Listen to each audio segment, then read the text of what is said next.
O premier de Israel, Benjamin Netanyahu, ordenou a preparação de uma ofensiva sobre Rafah. Há vários dias, teme-se um ataque à cidade que fica na fronteira com o Egito. O primeiro-ministro de Israel, Benjamin Netanyahu, ordenou ao exército preparar uma ofensiva sobre Rafah, a cidade mais ao sul da faixa de Gaza, e assegurou que a vitória sobre o Hamas é questão de meses. Nós instruímos o exército israelense a se preparar para operar em Rafah e nos 2 campos centrais, os últimos redutos do Hamas. E aqui também, quando chegar a hora, o exército agirá de acordo com a lei internacional e permitirá que a população tenha uma passagem segura para fora das zonas de combate. O anúncio coincide com a visita do secretário de Estado dos Estados Unidos, Antony Blinken, a Israel, para discutir um acordo de trégua. Há vários dias, teme-se uma ofensiva em Rafah, cidade na fronteira com o Egito. O local abriga a maioria da população do território palestino, que fugiu para o sul devido aos combates travados desde outubro. Segundo a ONU, mais de 1,3 milhão de deslocados, 5 vezes a população inicial da cidade, estão lá em condições desesperadoras. E o presidente argentino, Javier Milei, denunciou o que chamou de nazismo do século XXI ao visitar um quibutz israelense atacado no ano passado pelo Hamas. O presidente argentino Javier Milei descreveu nesta quinta-feira o ataque do Hamas em Israel em 7 de outubro como nazismo do século XXI. Isso depois de visitar com o colega israelense Isaac Herzog um quibutz atacado pelo movimento terrorista. Ambos os líderes visitaram Nir Oz, palco de um dos ataques mais sangrentos perpetrados pelo movimento islamita palestino, que governa a faixa de Gaza desde 2007. Durante o ataque, que durou várias horas, 25% dos quase 400 habitantes do quibutz foram mortos ou sequestrados. Também residiam na comunidade agrícola 18 pessoas de origem argentina, das quais 12 foram sequestradas. Vamos continuar trabalhando como temos feito, exigindo a libertação de todos os reféns, principalmente os argentinos. Mas, acima de tudo, exigimos a libertação de todos os reféns, porque acima da nacionalidade são seres humanos. E isto é um crime contra a humanidade e tem de ser reparado. Esta é a segunda viagem de Milei ao exterior desde que assumiu o cargo em dezembro. Em sua visita ao quibutz, o presidente argentino foi acompanhado por Ofélia Reutemann, de 77 anos, uma refém de origem argentina, libertada durante a trégua de uma semana no final de novembro. O maior jardim botânico do Chile não escapou dos incêndios florestais que atingiram Vinha del Mar. Apenas 2% dos 400 hectares do parque saíram intactos e uma funcionária e seus familiares morreram no local. Eles fazem parte dos mais de 130 mortos na tragédia. O maior jardim botânico do Chile respira com dificuldades. Dos 400 hectares, menos de 2% saíram intactos após os incêndios florestais que atingiram Vinha del Mar. O local era conhecido pelas cerca de 1.300 espécies de plantas e árvores, entre samambaias nativas e exóticas, mistáceas, ciprestes e cerejeiras japonesas. Várias delas foram atingidas e uma casa foi queimada, matando uma funcionária e os familiares. Patrícia Araya, responsável pelo viveiro, morreu junto com sua mãe e 2 netas. Ela iria se casar nesta semana, mas o fogo não lhe deu chance de escapar. O jardim vai se recuperar, mas a dor de ter perdido minha parceira e sua família não será apagada, será permanente. Não se nos vai borrar a nadie. Isso vai quedar permanente. Aparte, estamos falando de perda de bens, mas acredito que isso será restaurado. Levará mais anos, mas o mais grave é a perda da vida de nossa funcionária que trabalhava na área do viveiro. Segundo Peirano, que é responsável pela unidade de preservação, o fogo nunca se comportou de forma tão errática, empurrado pelo vento, atingindo até mesmo as árvores mais altas. Em apenas 1 hora, o jardim foi completamente destruído.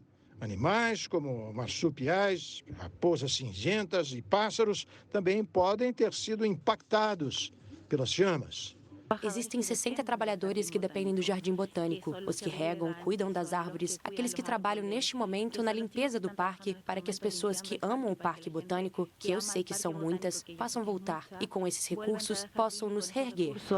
O jardim espera reabrir suas portas ao público em algumas semanas, mas levará 5 anos para recuperar a aparência de antes dos incêndios florestais de 2 de fevereiro. E uma jovem cresceu em meio à miséria e aos lixões na maior favela da Venezuela.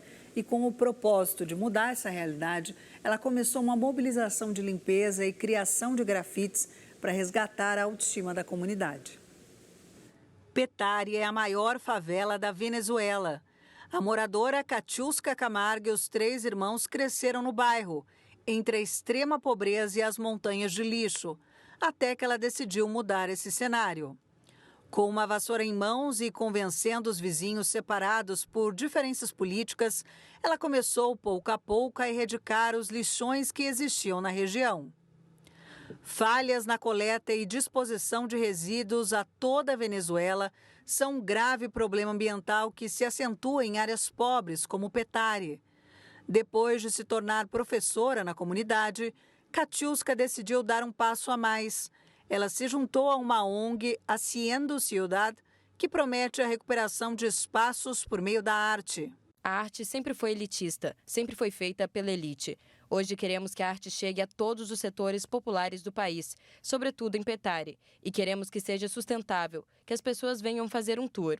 Com o apoio de parentes, vizinhos e colegas da ONG, ela conseguiu erradicar cerca de 15 lixões em Petare. Mas a crise que atinge o país diminui a criação de novos grafites. Devido à dificuldade de obter tinta. Em um restaurante na Tailândia, clientes aventuram o seu paladar num menu que inclui saladas com insetos crocantes e massas ao molho de besouros. As esculturas na fachada sugerem que este não é um lugar qualquer. O restaurante, que tem insetos no cardápio, se destaca no movimentado cenário gastronômico de Bangkok. Na cozinha, o chefe trabalha em uma entrada: salada de melancia com grilos e gafanhotos fritos. Agora nós os colocamos na salada de melancia. Normalmente com saladas usamos bacon crocante ou algo assim, mas aqui usamos insetos crocantes. Como qualquer destino de refeições finas, o respeito pelos ingredientes é a chave. Grilos, besouros e bichos de seda estão todos no menu. Além de pratos como ravioli aos besouros de água, o restaurante também serve sobremesas como tiramisu de bicho de seda e coquetéis decorados com formigas. Para um dos proprietários do restaurante, a culinária com insetos é um passo natural. Parece que a cultura europeia e a ocidental descobriram recentemente a alta proteína, os benefícios nutricionais dos insetos. Nessa região, há muito conhecimento e sabedoria local sobre como preparar, como comê-los. Comer insetos não é novidade na Tailândia. O lanche é popular nas áreas rurais do país. Eles agora estão atraindo o interesse mundial como uma fonte de alimento sustentável e saudável. Neste jantar, uma cliente inicialmente assustada foi conquistada.